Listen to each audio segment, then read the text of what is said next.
The crystal perfume bottle shattered against the marble floor, and I watched the lavender liquid spread like poison across the white tiles.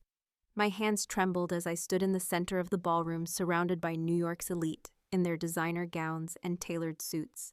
The woman who had been holding that bottle stared at me in shock, but all I could see was the purple stains spreading just like the chemical burns had spread across my eye 10 years ago.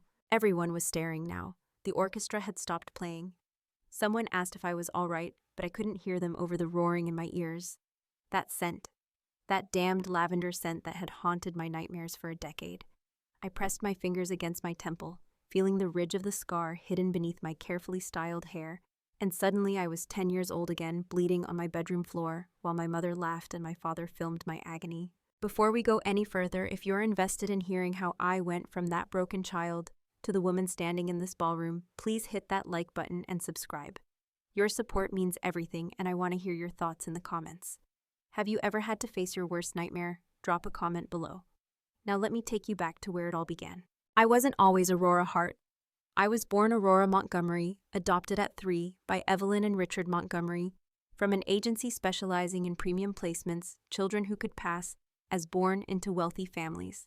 My earliest memories are of their massive Connecticut estate, 16 bedrooms, and manicured lawns stretching for acres, and staff who looked through me like I was invisible. For the first few years, they tried. There are photographs of birthday parties with elaborate cakes, Christmas mornings with mountains of presents, family vacations to exotic locations. But even in those photos, you can see the distance. Evelyn's smile never reaches her eyes when she holds me. Richard's hand on my shoulder looks like ownership, not affection, and I'm always slightly apart even standing right next to them. The shift happened gradually. Evelyn forgot to sign permission slips for school trips. Richard missed my dance recitals, but never the charity galas on the same nights. The warm nanny was replaced by stern Mrs. Hardwick, who believed children should be seen and not heard. My birthday parties shrank, then stopped. By 8, I ate dinner alone in my room most nights, while Evelyn and Richard entertained guests downstairs. I tried so hard to be the daughter they wanted. Spotless room, perfect grades, never complaining, never asking for anything. I thought if I could just be perfect enough, they would love me the way parents were supposed to. I watched other kids at school with their mothers and fathers, saw the casual affection, the easy laughter, the way their parents' faces lit up when they talked about their children. I wanted that desperately. Aunt Sophia was the only person who saw me as real. Evelyn's younger sister came every Sunday afternoon. Where Evelyn was cold and polished, Sophia was warm and chaotic. She brought me books, told me stories about traveling through Europe, asked what I thought and felt, and actually listened. Those Sunday afternoons were the only time I felt like I mattered. But I noticed things about Sophia too. How her hands shook when Richard raised his voice. The bruises she hid under long sleeves. How she always needed money and Richard gave it with conditions attached. Years later, I understood she was trapped too in an abusive marriage she was trying to escape, dependent on her wealthy sister's family for support. Richard used that dependency to control her, to keep her from interfering when things got bad. The day everything changed started like any other Sunday. I was 10, wearing a plain blue dress Mrs. Hardwick had laid out. Sophia called to say she'd be late. Evelyn and Richard were hosting a garden party for Richard's business associates. I could hear caterers setting up downstairs, crystal glasses tinkling Evelyn's false bright party voice. I was supposed to stay in my room out of sight during these events. I was an accessory that didn't match their aesthetic. But I was lonely and restless, and the house was so big, so full of places to wander unseen. I drifted toward Evelyn's suite on the opposite wing. Her rooms looked like something from a magazine. Everything cream and gold and perfectly coordinated. The dressing room was as large as my entire bedroom, with floor-to-ceiling windows overlooking the rose garden. Sunlight poured through, making everything glow. And there on a padded hanger was the lavender dress. I had seen Evelyn wear it the week before to a country club gala. She had looked like a fairy tale princess, the silk catching light with every movement. I watched from the landing as she descended the grand staircase, Richard at her elbow, both so beautiful and untouchable. For just a moment, I felt something close to pride. These were my parents, even if they didn't really want me. Standing in her dressing room, I reached out and touched the silk, softer than anything I'd ever felt. Without thinking, I lifted it off the hanger, so light like holding a cloud. I told myself I'd just look at it up close, maybe hold it against myself for a second. But once I started, I couldn't stop. I slipped the dress over my head. It was enormous on my small frame, the hem pooling around my feet, the straps sliding off my narrow shoulders. But when I looked in the three-way mirror, I felt transformed. In that dress, I could almost see myself as the daughter Evelyn had wanted, beautiful, elegant, worthy of love. I lifted the hem and spun slowly, watching the fabric bellow out around me. For one perfect moment, I felt like I belonged in this house, in this family. I didn't hear the door open. I didn't hear the footsteps on the thick carpet. But I heard Evelyn's voice, sharp as a knife cutting through butter. "What the hell do you think you're doing?" I froze, the blood draining from my face. In the mirror, I saw her standing in the doorway, her expression one of absolute fury. Behind her, Richard appeared, and I watched his face shift from confusion to that cruel amusement I had learned to dread. "I'm sorry," I stammered, my hands fumbling with the dress, trying to take it off. "I was just looking. I didn't mean to—" "You didn't mean to what?" Evelyn's voice was low and dangerous as she stalked toward me. "Steal my things, ruin my dress with your grubby little hands. Do you have any idea how much this cost?" "I wasn't stealing," I said, my voice small and desperate. "I just wanted to see what it looked like. I was going to put it right back, I promise." Richard laughed, and the sound made my skin crawl. "She wanted to play dress up. How cute. Did you think if you put on Evelyn's clothes you could be like her? Did you think you could be good enough?" The words hit me like physical blows. I struggled with the zipper, tears starting to stream down my face, but my fingers were shaking too hard, and I couldn't get it undone. "Please, I'm sorry. I'll never do it again. Please don't be angry." Evelyn had reached the vanity now.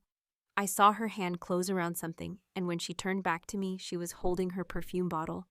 It was beautiful, that bottle-heavy crystal shaped like a flower with gold filigree around the top.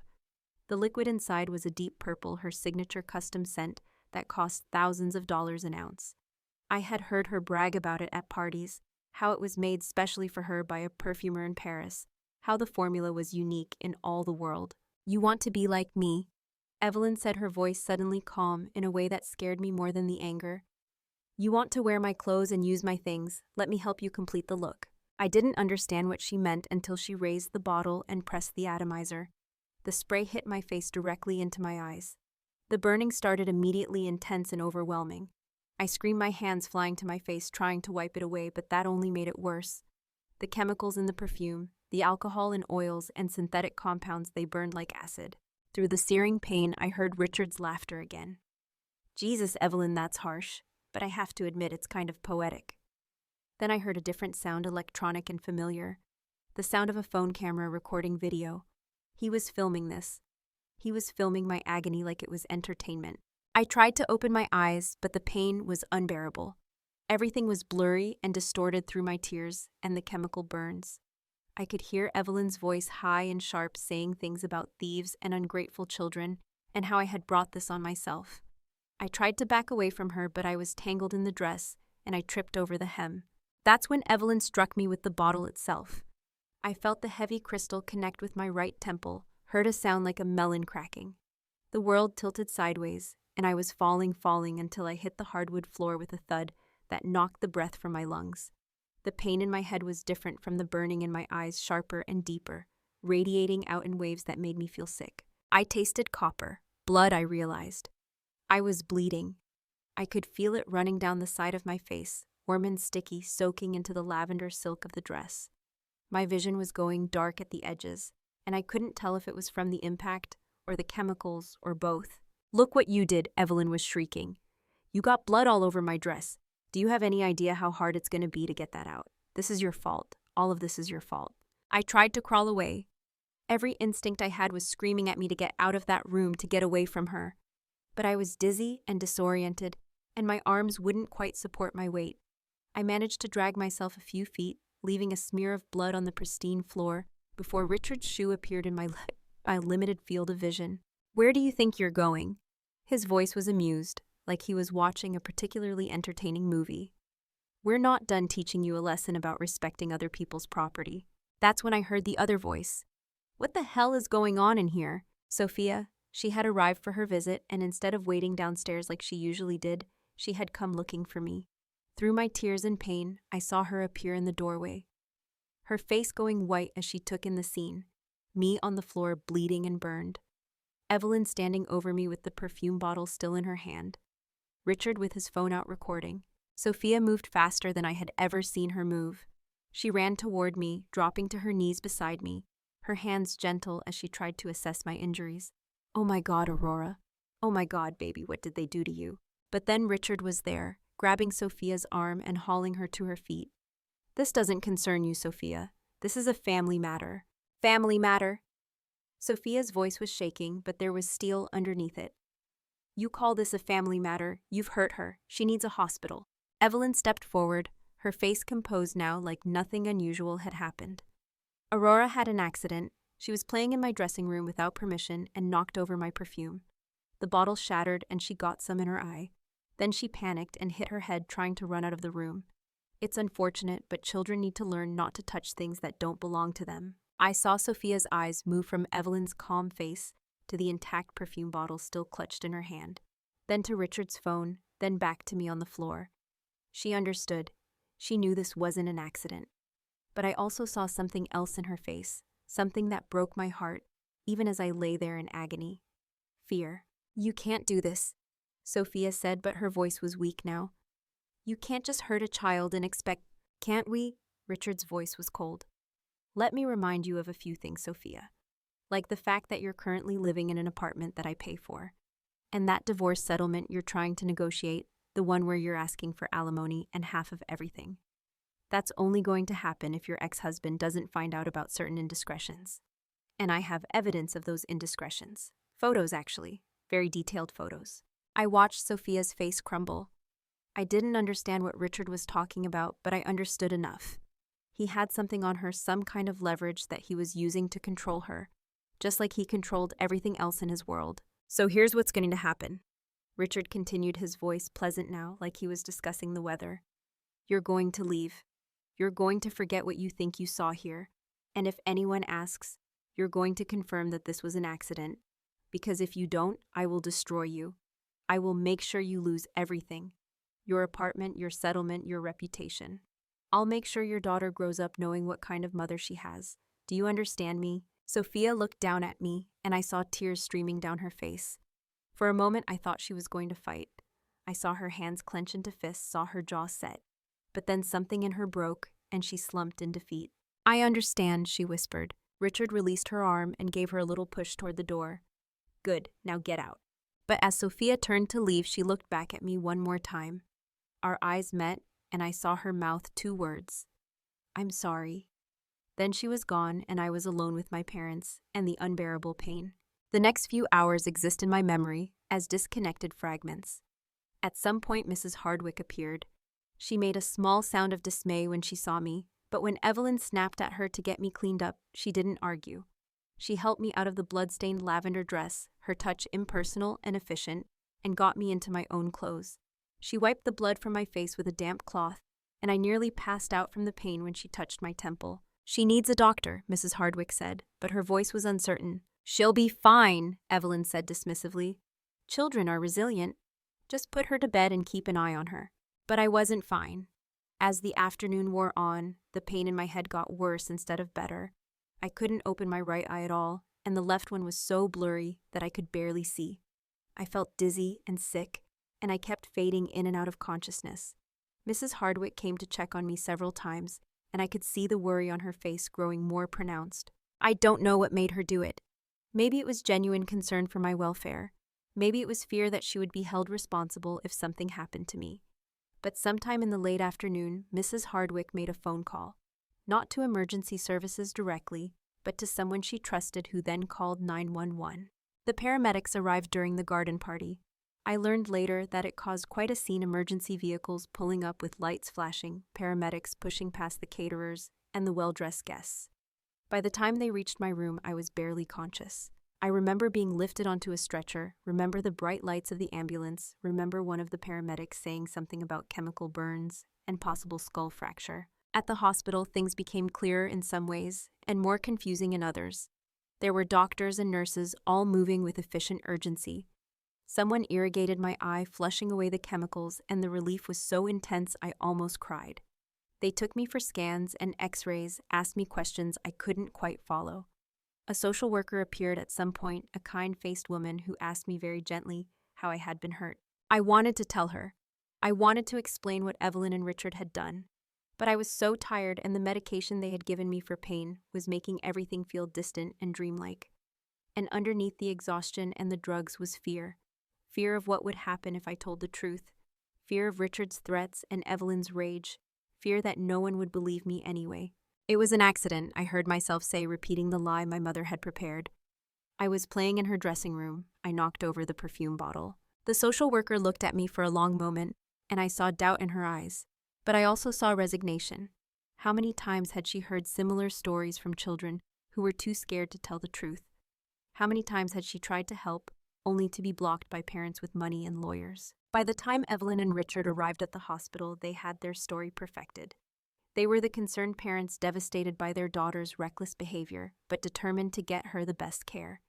They brought their lawyers with them, men in expensive suits who spoke in quiet, authoritative tones to the hospital staff. By the time I was discharged 2 days later, the narrative was set in stone. Accidental injury, no abuse suspected. Case closed. The physical healing took months. The chemical burns had damaged my cornea, leaving my right eye with permanently reduced vision. It wasn't enough to make me legally blind, but it was enough to cause constant problems. I had to wear glasses, needed extra light to read, got terrible headaches if I tried to focus for too long. The cut on my temple required 18 stitches and left a scar that was thick and red and angry looking. Evelyn refused to pay for plastic surgery to repair it, said it would serve as a reminder not to misbehave. But the physical wounds were nothing compared to the psychological ones. I developed terrible nightmares, would wake up screaming with the phantom smell of lavender burning my nose. I became hypervigilant, always watching for signs that someone was about to hurt me. I stopped eating much, dropped so much weight that my clothes hung off my frame. At school, I isolated myself, too ashamed of my scar and too afraid of questions to make friends. The worst part was that life at the Montgomery house continued as if nothing had happened. Evelyn and Richard went to their parties and their galas. Mrs. Hardwick maintained the household with her usual stern efficiency, and I existed in the margins, a ghost haunting the edges of their perfect life. Sophia stopped coming for her Sunday visits. At first, I thought she had abandoned me completely, and the betrayal hurt almost as much as what my parents had done. But then, about a month after the incident, I found an envelope tucked under my pillow. Inside was a note in Sophia's handwriting. "Aurora," it said. "I'm so sorry I couldn't help you that day. I'm so sorry I was weak when you needed me to be strong, but I haven't forgotten about you, and I'm working on a way to help. For now, keep this somewhere safe. You might need it someday." Tucked into the envelope was a flash drive. I didn't have my own computer, but I managed to use one of the library computers at school to see what was on it. It was the video Richard had taken of my abuse, the one Evelyn had sent to him via email, with a subject line that made my stomach turn, "Teaching the little thief a lesson." Sophia had somehow gotten access to Evelyn's email and had downloaded it. She was giving me evidence, giving me proof of what had really happened. But she was also giving me a terrible burden. Because what was a 10-year-old child supposed to do with evidence of her own abuse? I hid the flash drive in the spine of an old book, one of the few possessions I had, that I knew no one would bother looking at. And I tried to survive. I tried to be invisible to avoid attracting Evelyn and Richard's attention, to get through each day without incident. But it was becoming harder and harder to pretend that this was a life worth living. The breaking point came about 3 months after the perfume incident. It was a Saturday morning, and I had been in the kitchen getting a glass of water. Evelyn and Richard were having breakfast on the terrace, and I heard my name mentioned. Some instinct made me freeze, made me stay hidden just inside the doorway, where I could hear but not be seen. "The adoption agency called again," Evelyn was saying. "They want to do their annual check-in. We're going to have to let them see her." Richard made a dismissive sound. "Let them see her? What are they going to do?" "We'll tell them she had an accident, same as we told everyone else. The case is closed." "I know, but it's such a hassle." Evelyn's voice was petulant. "I wish we had never done this. She's been nothing but a disappointment from the start. And now with that scar, she's actually ugly. I can't even bring her to family events anymore. So we send her to boarding school, problem solved. There are places that specialize in difficult children. We could have her out of here by fall." The casual cruelty in their voices, the way they discussed disposing of me like I was a piece of unwanted furniture, something inside me broke. Not the dramatic, explosive kind of breaking, just a quiet internal shift like a door closing. I realized in that moment that these people would never love me, that nothing I could do would ever be good enough, that I could stay here and let them slowly destroy me, or I could save myself. The decision once made felt inevitable. I went back to my room and pulled out the backpack I used for school.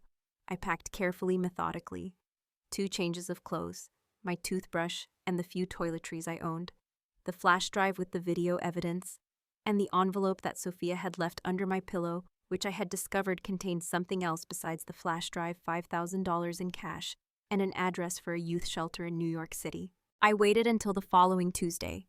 Evelyn had a spa appointment that would keep her gone all afternoon. Richard was at his office in Manhattan and wouldn't be home until evening. Mrs. Hardwick was doing the weekly shopping. I walked out the front door at 2 in the afternoon wearing my backpack and carrying nothing else.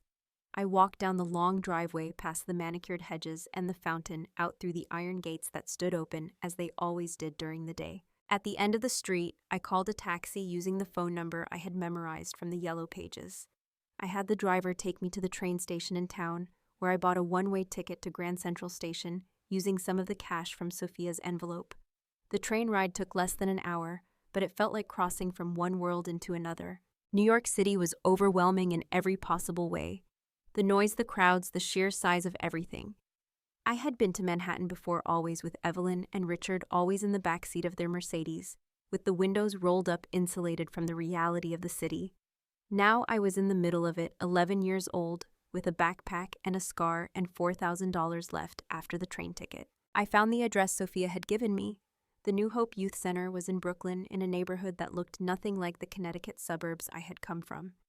The building was old and somewhat shabby, with peeling paint and a crooked sign, but there was something about it that felt safe. The woman who answered the door was in her 50s, with gray streaked hair, pulled back in a messy bun, and kind eyes behind wire-rimmed glasses. She took one look at me, at my obvious fear and exhaustion, and the scar on my temple, and her expression softened. "Come in, honey," she said. "You look like you've had a long journey." Her name was Margaret Chen, and she was the director of New Hope. She didn't press me for information that first day, just gave me a hot meal and a bed in a room I would share with 2 other girls. She told me that I was safe here, that no one would hurt me, that I could stay as long as I needed to figure things out. It was the first time in months that I felt like I could breathe. Over the next few days, I told Margaret my story. All of it, from the adoption to the abuse to the terrible day with the perfume bottle. I showed her the scar, explained about my damaged eye, and finally I told her about the video evidence I had. Margaret listened without interrupting, her expression growing more grave as I spoke. "Aurora," she said when I finished, "what your parents did to you is called child abuse. It's a crime. We need to report this to the authorities." But when she did report it, when social workers and police came to interview me, I discovered how powerful the Montgomery name really was. Evelyn and Richard claimed I had run away because I was angry about being punished for destroying the dress. They produced report cards showing I had behavioral problems at school, though I had never seen these reports and suspected they were fabricated. They brought character witnesses, friends, and associates who testified to what devoted parents they were, and they never reported me missing. That was the detail that haunted me the most. Their own child disappeared, and they didn't even pretend to care enough to look for me. They just erased me from their life and moved on. The investigation went nowhere. The video was dismissed as being taken out of context. Richard claiming he had been documenting my tantrum for therapeutic purposes. The doctors who had treated me at the hospital were unable to definitively prove that my injuries weren't accidental. And Sophia, when interviewed, stuck to the story that Richard had forced on her. She was ashamed, I could see that in the transcript of her interview, but she was also scared. Richard's threats had been effective. In the end, I was placed in foster care. Margaret fought to keep me at New Hope, but the center wasn't licensed for long-term placements. I was sent to live with a family in Queens, the Johnsons, who were nice enough, but overwhelmed with their 3 biological children and 2 other foster kids. I had my own bed and regular meals, and no one hurt me, which felt like a luxury, but I also felt utterly alone. School became my refuge. I threw myself into my studies with an intensity that worried my teachers. I stayed late in the library, reading everything I could about law and justice and how the legal system worked. I wanted to understand how my parents had gotten away with what they did. I wanted to learn how to make sure it never happened to anyone else. And somewhere in the back of my mind, I wanted to learn how to make them pay. The foster care system shuffled me around. the Johnsons to the Rodriguezes in the Bronx, the Rodriguezes to the Washingtons in Harlem. Each family was temporary, each set of rules slightly different, each goodbye easier than the last, because I learned not to attach myself to anything or anyone. I was a smart, quiet kid with good grades and a tragic backstory. People felt sorry for me, but no one knew what to do with me. Through it all, Sophia tried to maintain contact. She couldn't visit me directly without violating the terms of her agreement with Richard, but she sent letters to Margaret at New Hope, who would forward them to wherever I was living. The letters were always carefully worded, never explicitly admitting to anything, but I could read between the lines. She was trapped in her own way, but she hadn't forgotten about me. She was saving money, she wrote. She was making plans. She would help me when she could. When I turned 14, something shifted. I had grown several inches, lost the last of my baby fat, and learned to style my hair in a way that made the scar less noticeable. I had also developed a hardness, a shell of protection that kept people at arm's length. I wasn't the scared little girl anymore. I was angry, and I was determined. I was living with my third foster family by then, the Patels, who owned a convenience store in Brooklyn. Mr. Patel saw something in me, a drive that reminded him of himself when he had first immigrated to America. He started giving me small jobs at the store, teaching me about business, about customer service, about how to read people. Mrs. Patel taught me to cook, to budget money, to take care of myself. They weren't warm people, but they were fair, and they gave me opportunities to learn practical skills that none of my previous placements had offered. It was while working at the Patel's store that I met Daniel. He came in every Wednesday evening to buy snacks for the youth group he ran at a community center nearby. He was 22, a graduate student at Columbia, studying social work with kind eyes and an easy smile that made me suspicious at first. I had learned not to trust kindness because it usually came with expectations attached. But Daniel was different. He would chat with me while he shopped, asking about school, about what books I was reading, about my plans for the future. He never pried into my past, never asked about the scar on my temple, never treated me like I was damaged goods. He just talked to me like I was a person worth talking to, which was such a novelty that I found myself looking forward to his Wednesday visits. One evening, about 3 months after we first met, Daniel invited me to visit the youth center where he worked. "We have a homework help program," he said, "and you're so good with school stuff. I thought maybe you'd like to volunteer, help some of the younger kids." I was suspicious of his motives, but I was also desperately lonely, so I went. The center was in a converted church basement full of mismatched furniture and cheerful chaos. There were kids everywhere, ranging from elementary school to high school age, all working on homework or playing board games or just hanging out. And there was Daniel moving among them with patience and genuine care, helping with math problems, mediating arguments, making sure everyone felt included. I started volunteering twice a week. The kids liked me because I didn't talk down to them, and I was good at explaining complicated concepts in simple terms. Daniel liked me because I was reliable and responsible and could handle difficult situations without losing my cool. And I liked it because for the first time since leaving the Montgomery house, I felt like I was part of something meaningful. It was at the youth center that I told Daniel my story. We were there late one evening, cleaning up after a particularly rowdy session. Most of the kids had gone home, and we were alone in the quiet space, stacking chairs and wiping down tables. Daniel made some casual comment about how good I was with the kids who came from tough backgrounds, how I seemed to understand what they were going through. "That's because I do understand," I heard myself say. And then before I could stop myself, the whole story came pouring out. The adoption, the neglect, the abuse, the perfume bottle, the scar, the video evidence running away, the failed investigation, the foster care shuffle, all of it.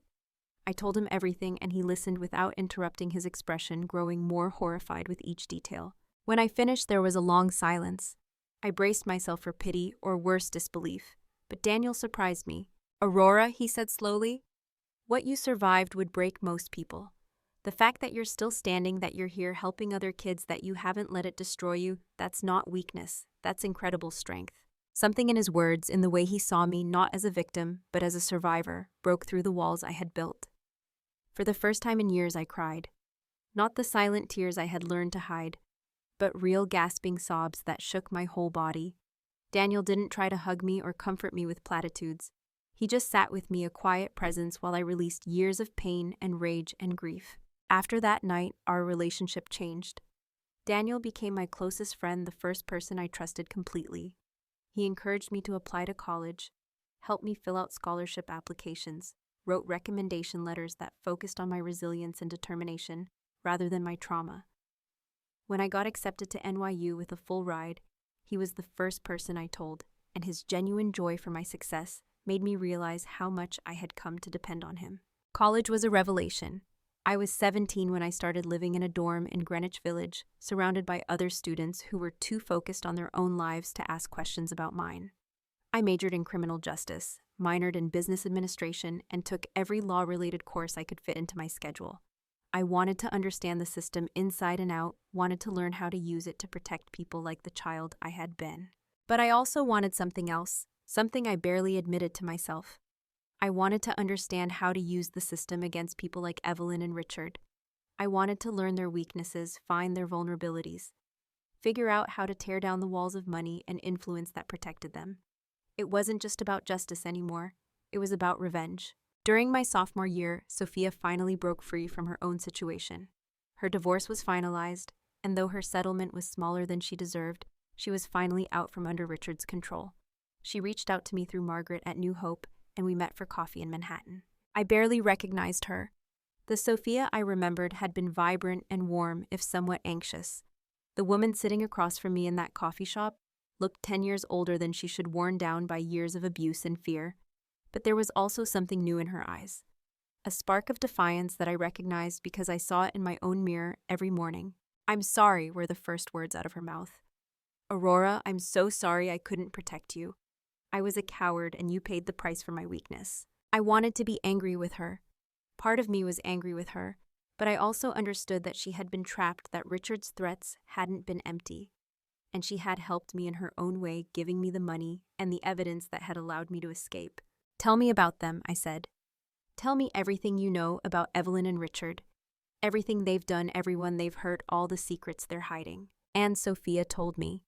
She told me about Richard's company, Montgomery Enterprises, which specialized in luxury real estate development. She explained how they routinely bribed building inspectors, violated environmental regulations, and cut corners on safety to maximize profits. She told me about properties where corners had been cut, where people had been hurt or killed because of faulty construction. She told me about Evelyn's charity work, which I had always thought was one of the few genuine things about my adoptive mother. But Sophia revealed the truth. The Montgomery Foundation, which claimed to support underprivileged children, was actually an elaborate money laundering operation. Donations went in, got shuffled through various accounts, and emerged as clean money that Evelyn and Richard could use for their personal expenses. Very little actually reached the children the foundation claimed to help. "But it gets worse," Sophia said, her voice dropping lower. "There's something I never told anyone. About 5 years ago, I was at their house for Evelyn's birthday party. I went upstairs to use the bathroom and I got lost on the way back. You know how huge that place is. I ended up in Richard's study and his computer was on. He had left his email open." She paused, her hands trembling around her coffee cup. "I saw emails about you, Aurora. Between Richard and Evelyn, sent right after you ran away. They were laughing about it, joking about how they had finally gotten rid of their mistake. But there was one email that made my blood run cold. Richard said something about how it was a shame you had run away before they could implement their other plan." "What other plan?" I asked, though part of me didn't want to know. "They were going to have you declared mentally incompetent," Sophia said, her eyes filling with tears. "They had already consulted with a psychiatrist who owed Richard a favor. They were going to claim that you were having psychotic episodes, that you were a danger to yourself and others. They were going to have you committed to a psychiatric facility somewhere you would be heavily medicated and unable to tell anyone what they had done to you." The casual evil of it took my breath away. It was one thing to hurt me, to abuse me, to discard me. But they had been planning to imprison me, to steal my sanity, to erase me so completely that I would never be able to threaten them or their perfect life. "I have copies of those emails," Sophia said. "I forwarded them to a private account before I left the study. I've been carrying them around like a weight for years, not knowing what to do with them. But you should have them. You deserve to know the truth about what they were planning." That conversation with Sophia changed everything. Up until that point, I had been focused on my education, on building a life for myself. But now I had evidence, real evidence of their cruelty and criminal activity. And I had something else too. I had motivation that went beyond simple revenge. They had planned to destroy me, to lock me away and throw away the key. If I hadn't run away when I did, I might have ended up in some psychiatric ward, drugged into compliance, my future stolen before it could begin. I spent the rest of my time at NYU planning. I researched Richard's company, found public records of building violations and safety complaints. I traced the money flowing through the Montgomery Foundation, documenting how funds were being misappropriated. I created detailed timelines, organized evidence, built a case brick by brick. I also reconnected with Detective Miller. He had been one of the responding officers when I was hospitalized at age 10, and he had always felt that something wasn't right about the case. But he had been pressured by his superiors to accept the accident narrative, and by the time he tried to push for a more thorough investigation, the case had already been closed. He had retired from the force 3 years ago and now worked as a private investigator, taking cases that the police wouldn't touch.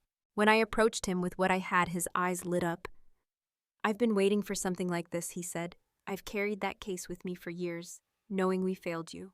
If you're ready to do this, if you're ready to take them down, I'm with you all the way." Together, we started building a criminal case. Detective Miller knew people, former colleagues who were willing to look at evidence unofficially, prosecutors who were tired of watching wealthy criminals buy their way out of consequences. It was slow work, painstaking, and often frustrating, but we were making progress. I was accepted to Columbia Law School, and Daniel, who had finished his master's degree and was working full-time at a nonprofit supporting at-risk youth, proposed to me on the day I got my acceptance letter.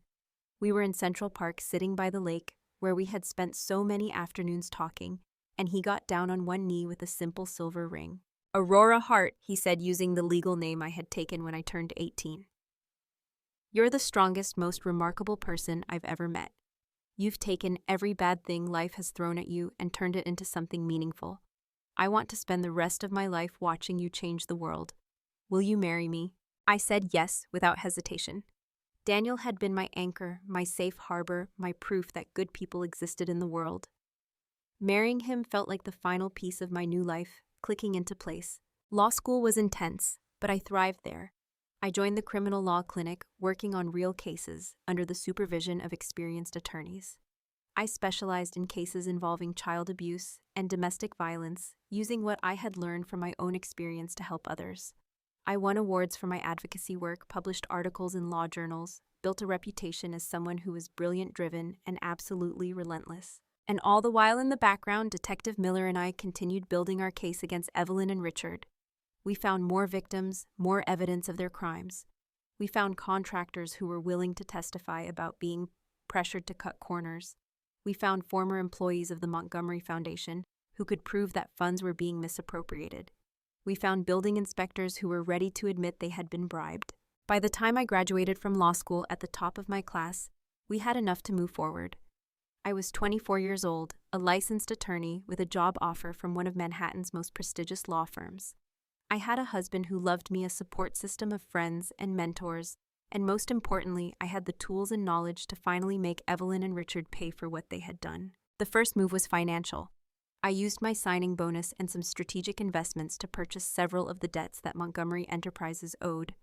Richard had overextended himself during the last recession, taking out high-interest loans to keep his company afloat, and now those debts were coming due. When he missed payments, which he increasingly did as his business partners started distancing themselves from him, I was there to call in the loans. I also started feeding information to business journalists, providing them with documentation of Montgomery Enterprises' violations and shady practices. Articles started appearing in the Wall Street Journal and the New York Times detailing the company's problems. Investors pulled out, partners terminated their contracts. The Montgomery business empire started to crumble. The second move was social. I created a comprehensive website documenting the Montgomery Foundation's fraud. I didn't attach my name to it at first, letting the evidence speak for itself. The site included copies of financial documents showing how money was being moved around, testimonials from people who had tried to get help from the foundation, only to be turned away, and detailed analysis of how little money actually went to the children the foundation claimed to serve. The website went viral. Within a week, it had been shared thousands of times. News outlets picked up the story. The IRS announced an investigation. Other charities that had partnered with the Montgomery Foundation scrambled to distance themselves. Evelyn's carefully cultivated image as a philanthropist was destroyed almost overnight. The third move was legal. With Detective Miller's help, I convinced the Manhattan District Attorney's Office to reopen my case. We presented them with the video evidence, with Sophia's testimony, with the emails discussing their plan to have me committed. We also presented evidence of their ongoing criminal activities, the fraud and bribery, and all the other crimes they had committed over the years. The DA agreed to move forward with charges, multiple charges: child abuse, assault, attempted fraud, racketeering, money laundering, bribery, building code violations that had resulted in injuries and deaths.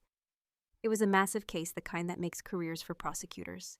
That's when Evelyn and Richard finally realized who was behind their downfall. They had known about Aurora Hart, the crusading young attorney who was making a name for herself in criminal law, but they hadn't connected her to the frightened child they had discarded 14 years ago. When they finally made the connection, when they saw my face in the courtroom during the indictment hearing, I watched all the color drain from Evelyn's perfectly made-up face. After the hearing, Evelyn tried to approach me in the courthouse hallway. Her lawyers tried to stop her, but she pushed past them, her composure finally cracking. "Aurora," she said, and hearing her say my name after all these years made my skin crawl. "Aurora, please, we can work this out. Whatever you want, we can give you. Money, a house, anything. Just make this stop." I looked at her, really looked at her, and I saw something I hadn't expected. She was scared, not just worried about the charges or her reputation, but genuinely frightened. And I realized that she had never actually seen me as a real person before, someone with my own thoughts and feelings and power. To her, I had always been an object, something to be used or discarded as it suited her needs. The idea that I had agency, that I could fight back, had literally never occurred to her. "You can't buy your way out of this, Evelyn," I said, keeping my voice level and professional. "You had your chance to be a decent human being, and you chose cruelty instead. Now you get to face consequences." Richard tried a different approach. He showed up at my law firm demanding to see me. Security called me before letting him up, asking if I wanted him removed. I told them to let him through. I wanted this confrontation. I wanted to look him in the eye and show him that I wasn't afraid anymore. He looked terrible. The swagger was gone, replaced by something desperate and mean. He tried to intimidate me, looming over my desk, the way he used to loom over me as a child. "You ungrateful little bitch," he snarled. "After everything we did for you, we gave you a home, we gave you our name, and this is how you repay us." I stood up, meeting his eyes steadily. "You gave me nightmares. You gave me scars inside and out. You gave me years of pain that I'll probably never fully heal from. And you know what? I'm grateful for it, because it made me strong enough to destroy you." He raised his hand, and for a moment I thought he might actually hit me, but my office door opened and Daniel walked in, followed by 2 security guards. Richard's hand dropped, and I saw the fear flash across his face. He was used to being the one with power, the one everyone was afraid of. But here in my office, surrounded by people who would protect me, he was nothing. "Get out," I said quietly, "and don't come back. The next time we see each other will be in court." The trial was a media sensation. The fall of the Montgomery family, with all its lurid details, was the kind of story that captivated the public. There were cameras everywhere, reporters shouting questions, people lined up to get into the courtroom. I testified for 2 full days, walking the jury through every detail of my abuse, explaining how the system had failed me, showing them the video evidence that made several jurors visibly upset. Sophia testified too, finally free to tell the truth without fear of Richard's retaliation. She broke down on the stand when she described what she had witnessed that day, how she had failed to protect me, how she had carried the guilt for all these years. Her testimony was powerful because it came from someone who had also been a victim of Richard's manipulation and abuse. Detective Miller testified about the original investigation, admitting that he had been pressured to close the case despite his concerns. Former employees of Montgomery Enterprises testified about being forced to violate safety regulations. Victims of the foundation's fraud testified about losing money they had donated in good faith. The evidence mounted up piece by damning piece. Evelyn and Richard's lawyers tried everything. They attacked my credibility, suggesting I was making false accusations out of greed or spite. They claimed the video had been edited or taken out of context. They brought in their own expert witnesses to contradict the prosecution's timeline. But none of it worked. The evidence was too strong, and more importantly, the jury could see the truth. They could see Evelyn's cold eyes and Richard's arrogant sneer, and they could imagine what those 2 people might do to a helpless child. The jury deliberated for less than 4 hours, guilty on all counts. When the verdict was read, I felt something release in my chest, a tension I had been carrying for so long that I had forgotten it was there. Daniel squeezed my hand, and Sophia, sitting in the gallery, openly wept with relief. The sentencing hearing was 2 weeks later. The judge was a stern woman in her 60s, who had built her career on cases involving child welfare. She had clearly been moved by the testimony in the trial, and when it came time to hand down sentences, she didn't hold back. In all my years on the bench, she said, looking directly at Evelyn and Richard, I have rarely seen such callous cruelty. You took a vulnerable child into your home, not out of love or compassion, but as an accessory to complete your perfect life. And when she failed to meet your impossible standards, you didn't just neglect her. You actively abused her physically and psychologically. You tried to blind her, you tried to erase her, and when she had the courage to escape, you planned to imprison her in a psychiatric facility to silence her forever. She paused, letting the words sink in. But Aurora Montgomery, who now goes by Aurora Hart, refused to be silenced. She refused to be broken. She survived, and she built a life dedicated to helping others who have suffered as she did. She is a testament to the resilience of the human spirit and a living rebuke to your cruelty. Evelyn was sentenced to 15 years in federal prison for her role in the abuse and the financial crimes. Richard received 20 years, his sentence longer because of his role in orchestrating the foundation fraud and because of the deaths that had resulted from the safety violations at his construction sites. Their assets were seized, their mansion sold, their social standing obliterated. I attended their transfer to federal prison. It wasn't required, but I needed to see it, needed to witness them in their orange jumpsuits being loaded into the transport van. Evelyn tried to maintain her dignity, walking with her head high, but I could see the fear in her eyes. Richard, in contrast, looked broken, shuffling along with his shoulders slumped. Before they were loaded into the van, I stepped forward. The guards allowed me a moment to speak to them, one last confrontation. I looked at Evelyn first. You tried to make me blind, I said, my voice steady and clear. You tried to take away my ability to see, to witness, to testify. But instead you taught me to see everything clearly. You taught me to see through lies and manipulation. You taught me to see justice where others see only power. So thank you, Evelyn. Thank you for making me strong enough to destroy you. Then I turned to Richard. And you tried to erase me, to make it like I never existed. You planned to lock me away and throw away the key. But I exist, I matter, and every child I help, every case I win, every life I change, that's proof that you failed. You failed completely. I didn't wait for their responses. I simply turned and walked away, Daniel's hand in mine. Sophia beside us. The last image I have of my adoptive parents is them standing in their prison uniforms, diminished and defeated, watching me walk away with my head held high. The years since have been the best of my life.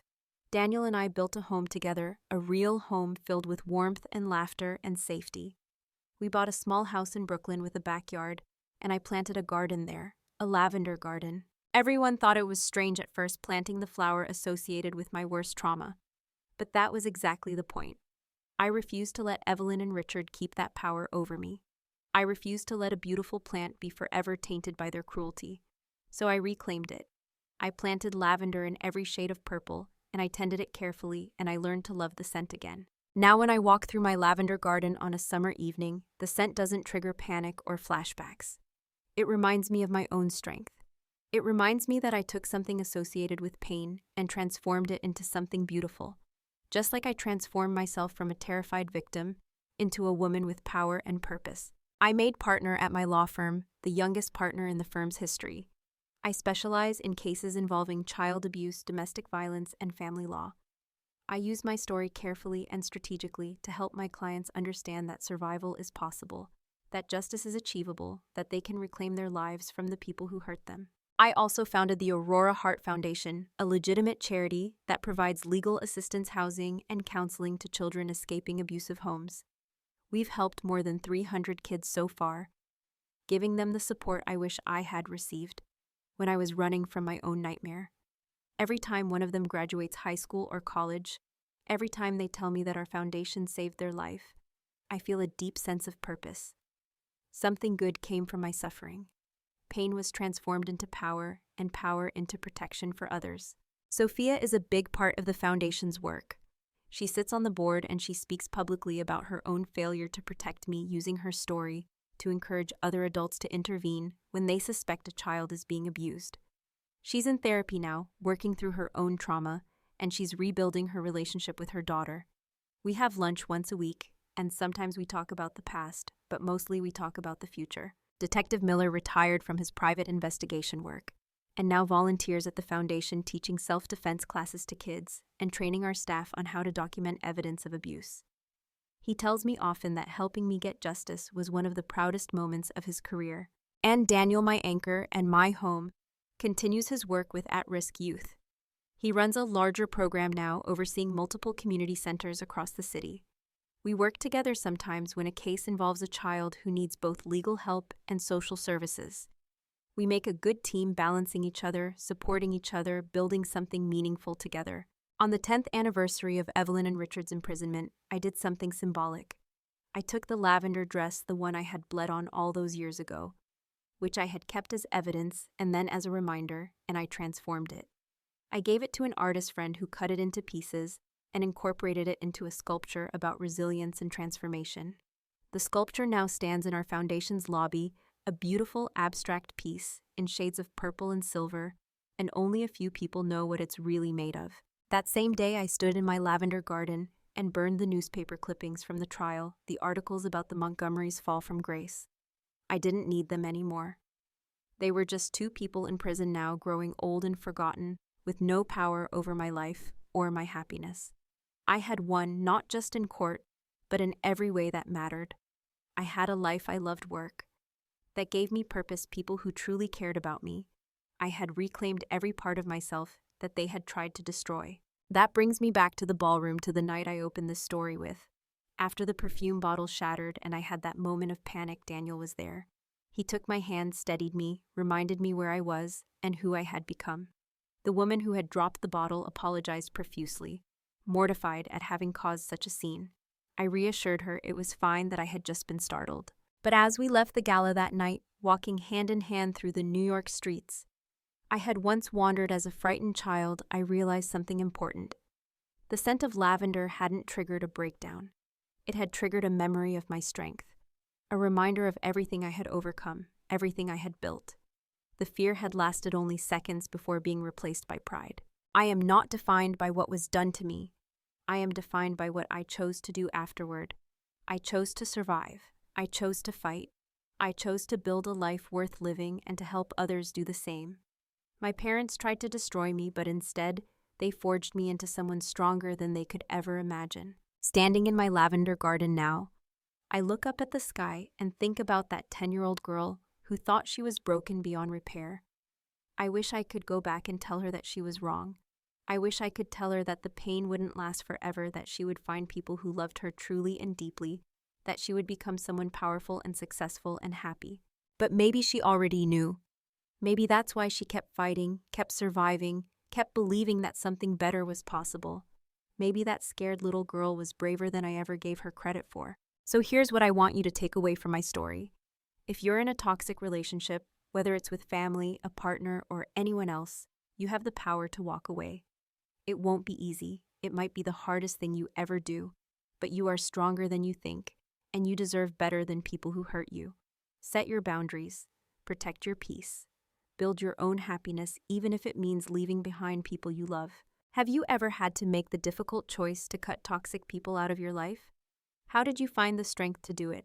What advice would you give to someone struggling with a similar decision? Share your story in the comments below. And if this video resonated with you, please hit that like button and subscribe. Your support helps me continue sharing stories that might help someone else find their way out of darkness. Remember, you're not defined by what happens to you. You're defined by what you choose to do next. Choose yourself. Choose your happiness. Choose your freedom. You deserve nothing less.